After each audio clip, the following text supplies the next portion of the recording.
So when we started all the training and all the uniforms and all the trucks, he was always on board saying, yeah, we can do that. And I remember he was the first one to come in a full uniform and the right colors and everything else.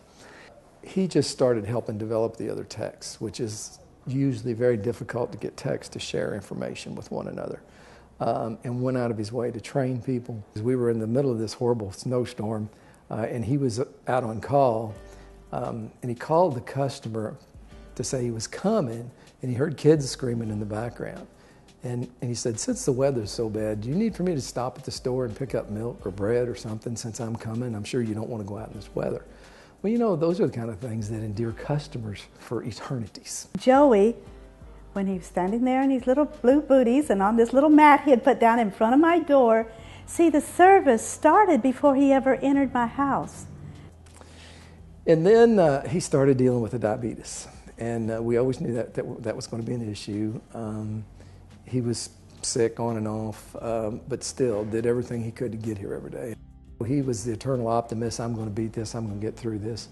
I never will forget the day he came in with the first sunburn on his foot, and it didn't look good. I actually sunburnt the top of my right foot in August of '08, lost my right leg in October of that year, and then January of 2010, I developed a wound on my left foot and lost that one.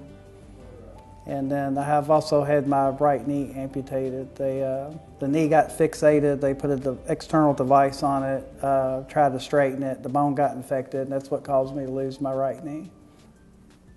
Shortly after he had his first surgery, he came to the house, and not once did he mention his plight or complain, not once. He shared with me what had happened and about his recuperation and his future. It's called necrotizing fasciitis. As far as I know, it's something I caught in the hospital. It's a flesh-eating bacteria. I've had 4 operations for that. And they took a hunk out of him the size of a softball, all while this is going on. All while his parents are not well. It's Job. I'm telling you, it's Job. A person like that, which should just be down on everybody. But he always talked about his daughter, what his daughter did for him, and how his daughter cooked for him, and she cleaned the house. And as a single parent, I admire him. We had a sister that had a heart transplant, and she went through 10 years of really torture. And she was an inspiration to all of us. She taught me patience. And he says, Deborah, you know, I look at her and I think about what things she did. I don't have it bad at all. And he draws the strength from her, too. It's just his attitude. He says, you know, you can either be happy, you know, with what you got, or you can be sad and depressed. And there's no real point in that. What happens now is at 5 o'clock, we turn the phones over to Joey, and Joey answers the phone from time to 9.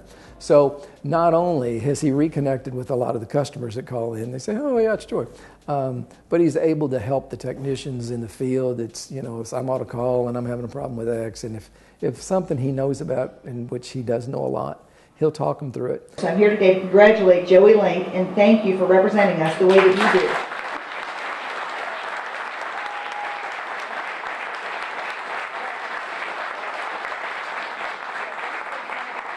Every day of my life I see someone that has it worse than I do, so I just don't see where, you know, pitying yourself is going to get you anywhere or do anything for you, so why do it? You know, if you're going to go on with your life, you might as well get busy living, you know. No matter what your disability or problems in life, if you just work through them, you know, things will be all right.